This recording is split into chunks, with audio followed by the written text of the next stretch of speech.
लबरा सरकार है जो झूठ बोलती है। इसने कहा कि हम 2.5 करोड़ लोगों को रोजगार देंगे, नहीं दिया। इसने कहा 15 लाख रुपए खाते में देंगे, नहीं दिया।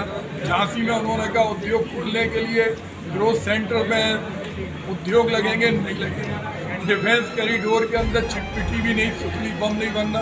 अब बीडा के नाम पे जमीन हथियाई जा रही, कहा जा रहा है कि इसमें बहुत सारी योजनाएं।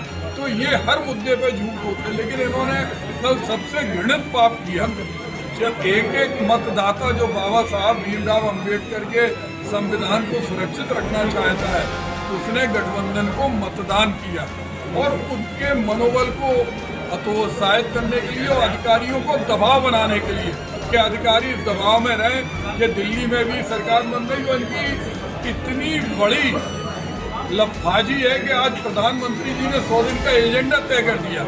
और क्योंकि आप देख रहे हो कि जो सत्ता में बैठे लोग हैं, उन्होंने जनता के मुख में जो भी वादा किया उस वादे को कभी पूरा नहीं किया। पूरे चुनाव भर देश के माहौल को बिगाड़ने का प्रयास किया। पूरे चुनाव में भ्रष्टाचार की जहां बात की, जबकि भ्रष्टाचार के नाम पर, चुनाव के नाम पर बहुत लोगों से वसूली की गई। महंगाई जबरदस्त बढ़ी है, बेरोजगारी जबरदस्त बढ़ी है और विशेष रूप से बुंदेलखंड के विकास की जो बात की जाती है, बुंदेलखंड में विकास के नाम पर कोई काम हुआ नहीं आता। जो भी काम हुआ है वो माननीय अखिलेश यादव जी की सरकारों में हुआ है, माननीय मुलायम सिंह यादव जी की सरकारों में हुआ है, लेकिन मौजूदा 10 साल की सरकार में अभी तक बुंदेलखंड में कोई काम नहीं हुआ। नाम के लिए बीडा के नाम पर जमीन अधिकृत करने का प्रयास किया गया, लेकिन आपने ये देखा कि वहाँ के किसानों को जिस तरीके से उनका शोषण हुआ है, पिछले 3 बार पूरे जनपद के सर्किल रेट बढ़े हैं और उनके सर्किल रेट नहीं बढ़ाए गए क्योंकि उनका 4 गुना उनको भुगतान करना पड़ता, इसलिए उस क्षेत्र के सर्किल रेट नहीं बढ़ाए गए। हम गारंटी के साथ कहते हैं जिस दिन गठबंधन की सरकार आएगी, किसानों को जो उनके साथ शोषण हुआ है उनको न्याय दिलाएंगे, जो भी पैसा है उनको हम दिलाने का प्रयास करेंगे। साहब के संविधान से, नहीं तो वो मंत्री परिषद की शपथ दिला देते। सबने देखा पूरे देश के अंदर 100 दिन का एजेंडा तय हो गया, पूरे लोग कैबिनेट बैठ गई और अगली सरकार का कामकाज बना रहे। तो कहीं ना कहीं इनके मन में मायावी रूप से छल करने का भाव है और उसमें ये प्रशासन को दबाव में लेना चाहते कि हर जगह हमें, इसलिए और इसको अपन ने देखा, चुनाव आयोग ने भी शिकायत हम लोगों ने की। हमारे प्रधानमंत्री जी कहते हैं कि महात्मा गांधी को पिक्चर के माध्यम से पूरी दुनिया ने जाना, तो इनका कोई भरोसा नहीं है।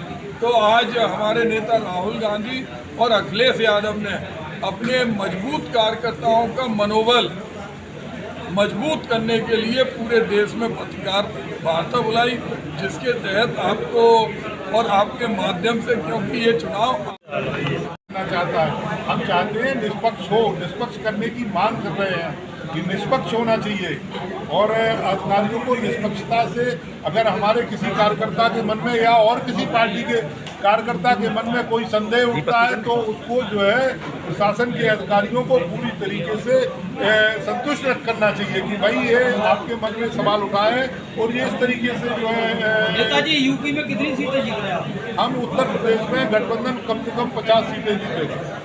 पूरी है, वो प्रेस नोट है जो लोगों ने मेहनत की है, श्रम किया है, जी अपन लोगों के लिए समाजवादी पार्टी के काम, कांग्रेस का संघर्ष लोगों तक पहुँचा है, लोगों ने समर्थन किया है, वो अब पेटी के अंदर बंद है। अभिकर्ता जाकर उस पेटी की पेटी खोलना है। जनता के बीच में जब आप भी गए हैं, लोग भी गए हैं, बहुत सारा प्यार इसलिए मिला है। जिनके हाथों में कानून की, उनके प्रति निराशा थी लोगों को। इस बार एक सामाजिक जो गणित है या राजनीति की जो समझ रखने वाले लोग हैं, उन्होंने एक गोल किया होगा। तो मैं कह सकता हूँ कि उनका कुछ बनना नहीं घटना को, गठबंधन को प्रति प्यार दिखा लोगों को, हर वर्ग का समर्थन दिखाई दिया। बहुत सारे शोषण करके लोग मतदान करते हैं। मैं कह सकता हूँ कि जिस तरह का लोगों के बीच स्वीकार मिला है, परिणाम पक्ष में आएगा। संदेह की स्थिति में कैसे निपटेंगे? संदेह की स्थितियाँ पैदा की जा रही हैं। हर मतदाता, देश में राजनीति करने वाला आदमी ये कोशिश करता है कि हमारा लोकतंत्र तब बचेगा जब हमारे लोकतंत्र की जो मजबूत कड़ी है, जो चुनाव की निष्पक्षता है, वो बनी रहे, तो विश्वास बना रहेगा लोगों। मैं कह सकता हूँ कि मतदान के बाद मैंने अभी सवाल किया कि आप अपने परिवार के लोगों में अगर परिवारों की संख्या में आप जोड़ेंगे, किसी से पूछेंगे नहीं, तो आपको नहीं पता है कि वोट किसने किसको दे दिया बिना जानकारी के। और आप नहीं चैलेंज से कह सकते कि मेरे पूरे परिवार ने किसको वोट दे दिया। तो कौन सी ऐसी जादू है, कौन सा ऐसा और तरीका है कि मतदान के अगले दिन कोई कहता कि जादू से कोई जीत रहा, ये स्थिति पैदा करने वाला जो कोशिश है वो बहुत सारा भ्रम पैदा कर दिया। संदेह की नया चमत्कार तो नहीं है। ऐसे तो मैंने कहा कि हम निष्पक्षता पे भरोसा करते हैं, लोगों में पूर्ण भरोसा करते हैं, लेकिन अगर ये भ्रम पैदा करने की कोशिश हो रही है, ये बड़ी साजिश तो नहीं हो रही है और ये भ्रम की बातें पैदा हो रही है। क्या करेंगे उस समय? जनता से बड़ी कोई अदालत नहीं है, जनता का प्यार समर्थन मिला है, परिणाम अच्छा आएगा। और जब परिणाम जब तक नहीं आ रहा तब तक कोई बातें कोई आशंका है, कोई आशंका है? मैं सोचता हूँ अधिकारी ईमानदार है और मशीन ठीक है तो परिणाम अच्छा है।